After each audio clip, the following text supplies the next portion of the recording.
오늘 말씀은 블레셋에게 빼앗겼던 여호와의 언약궤를 되찾아오는 장면입니다. 그런데 사실 이것은 이스라엘 백성들이 여호와의 언약궤를 되찾아온 것이 아니고 블레셋 백성들이 여호와의 언약궤를 되돌려 준 것이지요. 오늘 우리가 읽은 말씀은 사무엘상 4장부터 시작되는 말씀입니다. 그 내용을 간략하게 살펴보면 이스라엘과 블레셋 간의 전쟁이 일어났죠. 그런데 이스라엘은 이미 타락할 대로 타락해서 하나님의 도우심을 잃어버린 지 이미 오래된 상태였습니다. 계속해서 이스라엘이 블레셋과의 전쟁에서 패하자 이스라엘 백성들은 한 가지 꾀를 내지요. 그것은 바로 여호와의 언약궤를 전쟁터로 가지고 와서 그 전쟁을 승리로 이끌고자 했던 것입니다. 언약궤는 하나님의 임재를 상징하는 물건이었기 때문에 언약궤를 전쟁터로 가져오면 하나님께서 그 전쟁에 함께 하시기 때문에 분명히 그 전쟁에서 이길 것이라고 생각을 했던 것이죠. 하지만 이러한 일은 아무런 소용이 없는 행위였습니다. 왜냐하면 하나님은 이미 언약궤와는 상관없이 이스라엘을 떠나셨기 때문이지요.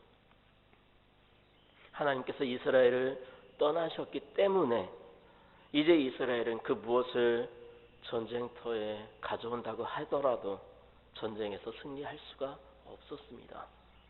결국 전쟁에서 패한 이스라엘은 하나님의 언약궤마저 빼앗기고 말았습니다. 전쟁에서 승리한 블레셋 사람들은 기고만장해져서 하나님의 언약궤를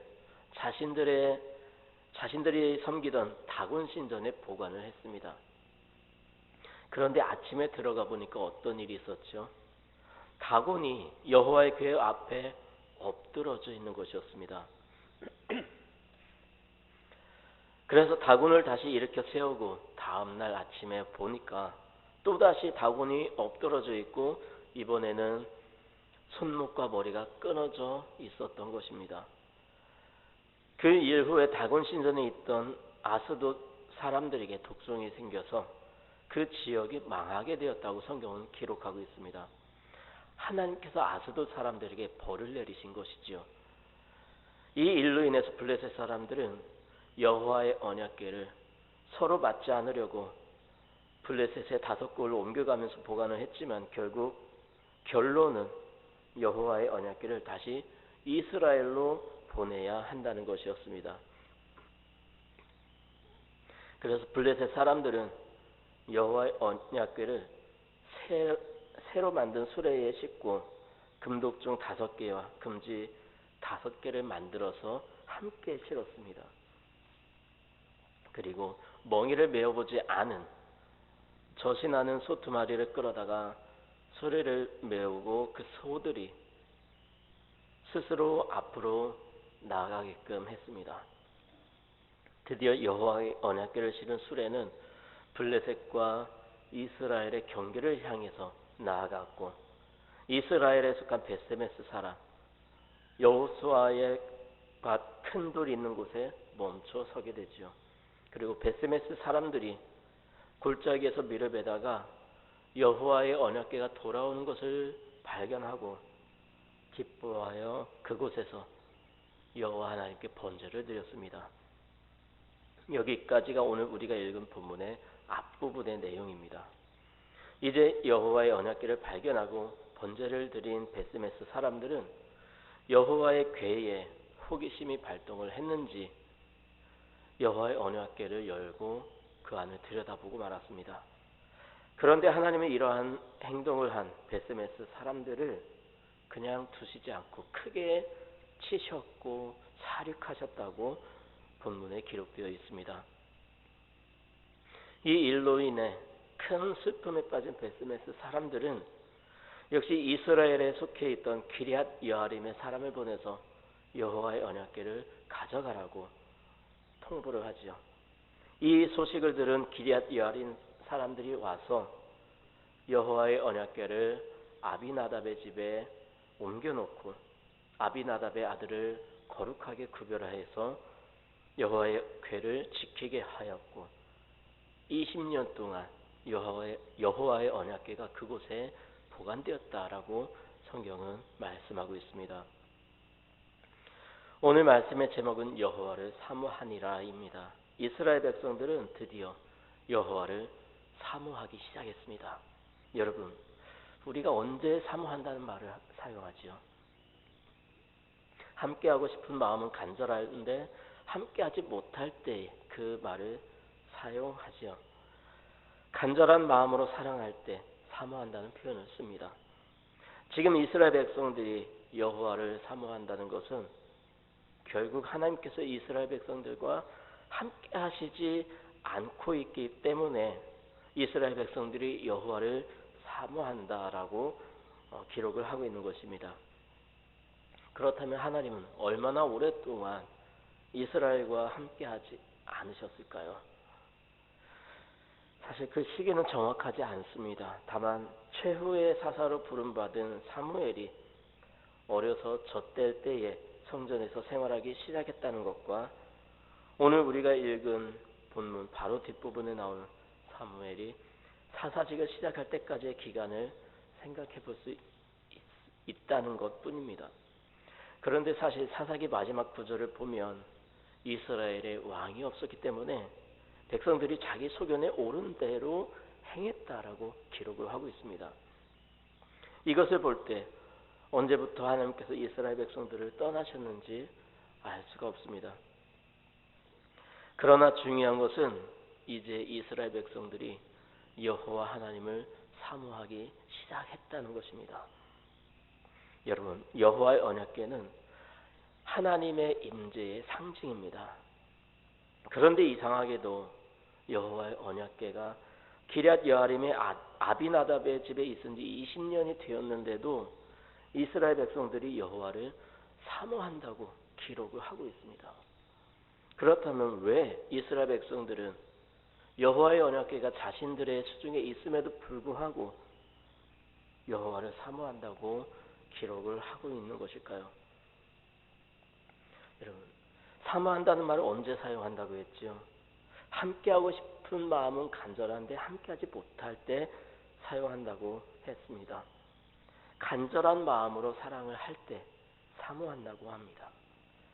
지금 이스라엘 백성들은 여호와의 궤가 그들 중에 있음에도 불구하고 하나님께서 그들과 함께 하시지 않으셨기 때문에 여호와를 사모한다고 하는 것입니다. 여러분, 여호와의 언약궤가 이스라엘 중에 있다고 해서 하나님께서 그들과 함께 하시지 않으신 것처럼 교회 다닌다고 해서 병이 고침을 받는 것이 아닙니다. 교회 다닌다고 해서 부자가 되는 것이 아닙니다.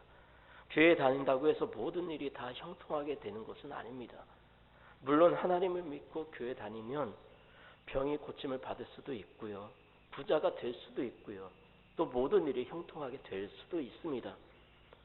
하지만 참된 신앙은 그런 물질적인 세계의 것들을 위한 것이 아닙니다. 오히려 하나님을 믿고 교회 다니기 시작하면서 더 아플 수도 있고 더 가난하게 될 수도 있고 모든 일이 꽉 막혀버릴 수도 있습니다. 하지만 그럼에도 불구하고 우리는 하나님을 사모해야 합니다. 그것이 신앙입니다. 어떤 분은 교회 다녀도 병이 안 낫더라. 종교를 바꾸니까 더 가난해지더라. 더 망하더라 하며 교회를 등지고 떠납니다. 신앙이 없기 때문이죠. 무조건 교회 다니면 복을 받는다고 복만을 강조하다 보니 기복신앙이 된 것입니다. 여러분, 우리 인간에게 있어서 진정한 복이 무엇입니까? 성경에서는 여러 곳에서 복에 대해서 기록을 하고 있는데요. 시편 1편에서는 복 있는 사람에 대해서 말씀하고 있습니다.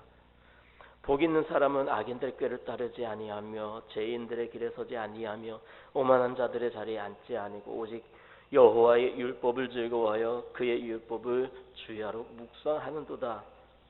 이 말씀에서는 세상 물질에 대한 언급이 없습니다. 그렇다면 신약에서는 어떻게 말씀하고 있을까요? 마태복음 5장에서 예수님은 8가지 복에 대해서 말씀하고 계신데요.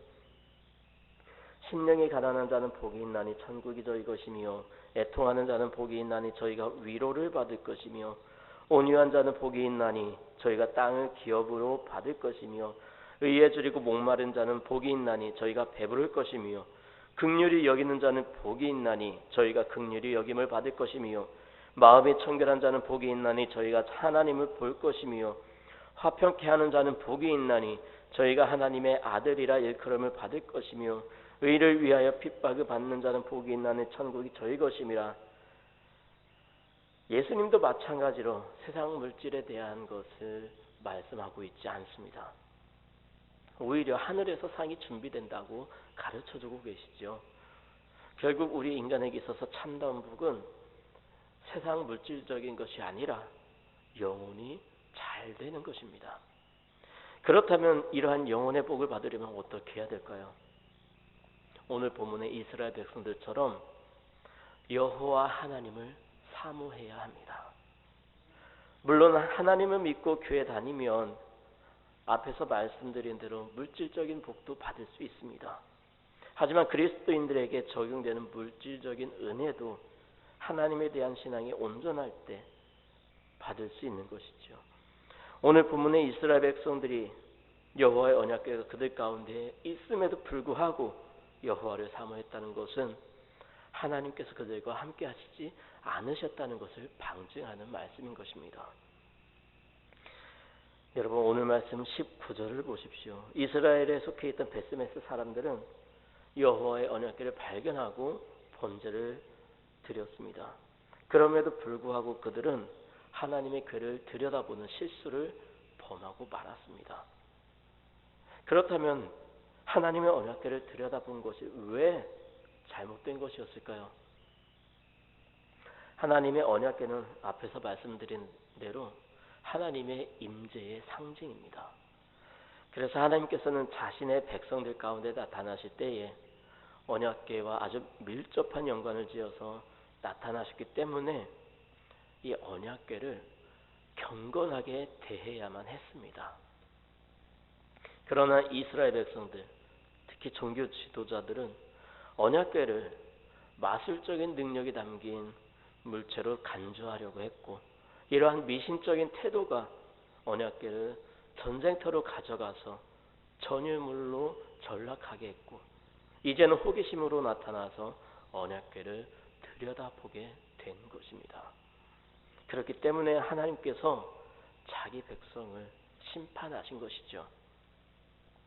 이것은 아직까지도 이스라엘 백성들이 하나님에 대한 오해를 갖고 있었기 때문에, 올바른 신앙을 갖지 못했기 때문에 여호와께서 함께 하시는 경험을 하지 못한 것입니다. 이처럼 하나님의 함께 하심을 경험하지 못하다 보니 그들은 여호와를 더욱더 사모하게 된 것이죠. 사모하다는 말을 히브리어 원어로 보면 슬피 울부짖다, 마음을 돌리다 라는 뜻을 가지고 있습니다. 그러므로 이스라엘 백성들이 하나님을 사모했다는 말의 뜻은 자신들을 괴롭히고 있는 블레셋의 위협으로부터 구원해 달라고 간절히 부르짖었다는 것을 알 수 있습니다.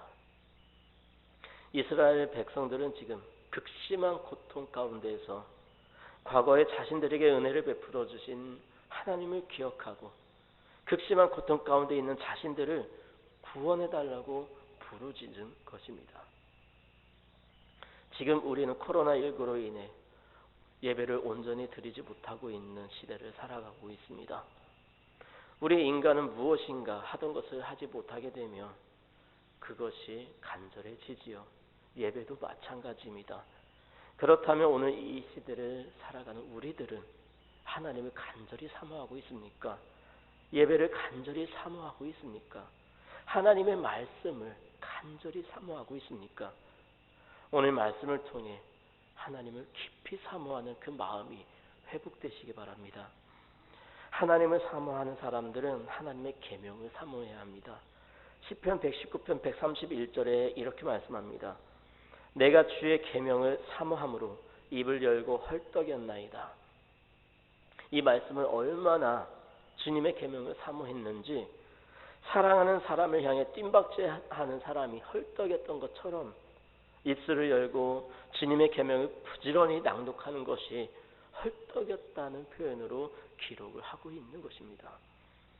그렇다면 이스라엘 백성들이 여호와의 계명을 몰랐을까요? 그렇지는 않습니다. 오늘날에도 유대인들은 성경을 외우고 다닐 정도로 성경을 읽고 외우는 일에 매우 많은 시간과 노력을 투자합니다. 하지만 그들은 여호와의 계명을 율법적으로만 읽고 이해를 했지 하나님을 사랑하는 마음으로 하지 않습니다. 우리는 하나님을 사랑하는 마음으로 계명을 사모해야 합니다. 또 주님의 나타나심을 사모해야 합니다. 디모데후서 4장 8절에 이렇게 말씀합니다. 이제후로는 나를 위하여 의의 면류관이 예비되었으므로 주 곧 의로우신 재판장이 그날에 내게 주실 것이니 내게만 아니라 주의 나타나심을 사모하는 모든 자에게니라. 아멘. 무슨 말씀입니까?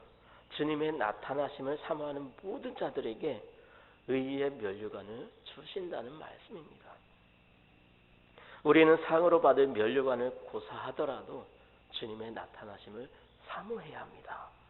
주님께서 나와 함께 하심을 사모해야 합니다. 여러분, 누군가를 사모해 본 경험이 있으신가요? 아니면 어떠한 일을 하기를 간절히 사모해 본 경험이 있으신가요? 특별히 여호와 하나님을 사모하고 예배를 사모하며 하나님의 은혜를 사모해 본 경험이 있으신가요? 여러분, 하나님을 사모하시기 바랍니다. 예배를 사모하시기 바랍니다. 은혜를 사모하시기 바랍니다. 예배를 사모하게 되면 사모하는 만큼 예배를 준비하는 마음가짐이 달라지게 됩니다. 시간 전에 나와 예배를 위해 기도로 준비하게 되고 준비된 만큼 예배를 통해 하늘의 신령한 은혜를 받게 되는 것이지요. 하나님은 이처럼 사모하는 자에게 은혜를 베풀어 주십니다. 여러분, 하늘의 신령한 은혜를 체험한 사람들의 간정을 들으시기 바랍니다. 그들은 비록 몸이 불편하고 장사가 안 되고 힘든 시험과 어려움이 온다고 해도 하늘의 신령한 은혜로 말미암아 기뻐하며 즐거워합니다. 사람들이 생각하기에 저 사람은 도대체 기뻐하고 즐거워할 만한 일이 전혀 없는 것 같은데 왜 저렇게 기뻐할 수 있을까? 무엇이 저 사람들을 기뻐하게 만드는 것일까? 이렇게 생각을 하게 되지요. 그들에게는 말로 표현할 수 없는, 세상이 알 수 없는 그러한 기쁨을 누리는 것입니다. 이러한 기쁨과 즐거움은 하나님을 사모하는 사람만이 누릴 수 있는 기쁨과 즐거움입니다. 오늘 우리가 읽지는 않았지만 여호와를 사모하는 이스라엘 백성들에게 어떠한 일이 벌어집니까? 하나님께서 사무엘을 사사로 세우셔서 이스라엘을 다스리게 하십니다. 그리고 사무엘을 통해서 이스라엘 백성들이 바알과 아스다롯을 제거하고 우상을 제거하고 하나님 신앙을 회복하게 됩니다. 이렇게 하나님에 대한 신앙을 회복하게 되었을 때에 그동안 블레셋에게 패하기만 했던 전쟁에서 하나님의 개입으로 말미암아 드디어 하나님은 이스라엘에게 승리를 안겨주셨습니다. 드디어 하나님의 도우심을 입게 되는 것입니다. 하나님은 이스라엘 백성들을 너무도 사랑하셨기 때문에 그들이 회개하고 하나님께로 돌아오자마자 하나님께서 그들을 위해서 싸우신 것입니다. 여러분, 하나님에 대한 신앙은 여호와 하나님을 사모하는 것으로 시작이 됩니다. 하나님을 사랑하는 것으로 시작이 됩니다. 병 낫기를 사모하고 부자 되기를 사모하고 만사가 잘 되고 형통하기를 사모하는 것도 중요하지만 여호와 하나님 자체를 사모하고 사랑해야 합니다. 하나님께서 진정 원하시는 것은 하나님 자체를 사랑하시는 것입니다. 하나님 자체를 사랑하고 그저 하나님 한 분만으로 만족해하는 삶을 살아가는 것입니다. 이스라엘 백성들은 블레셋의 계속된 침략으로 매우 힘들고 어려운 삶을 지속하고 있었습니다. 그러한 상황 속에서 이스라엘 백성들은 하나님을 사모하게 되었지요. 하지만 하나님의 언약궤가 돌아오고 베세메스 사람들은 하나님의 언약궤를 열어보았을 때에 하나님께서 그들을 치셨습니다. 이 일로 인해 하나님의 언약궤는 기럇 여아림으로 옮겨가게 되었지요. 그리고 그곳에서 20년 동안 지내게 되었습니다. 이 20년 동안 이스라엘 백성들은 더 깊이 하나님을 사모하게 되었습니다. 힘들고 어려운 일을 겪고 있다고 예배의 자리, 기도의 자리를 떠나면 안 됩니다. 힘들고 어려울수록 더욱 엎드려야 합니다. 더 간절히 사모해야 합니다. 여러분, 이와 같이 하나님을 간절히 사모하는 신앙을 가지시기 바랍니다. 그리하면 여러분들을 사랑하신 하나님께서 여러분에게 여러분의 삶에 세상이 알지 못하는 기쁨과 즐거움을 주실 것입니다. 이러한 신앙을 회복함으로 하나님의 은혜 가운데 늘 기뻐하며 즐거워하며 하나님의 영광을 드러내는 저와 여러분의 삶이 되시기 바랍니다.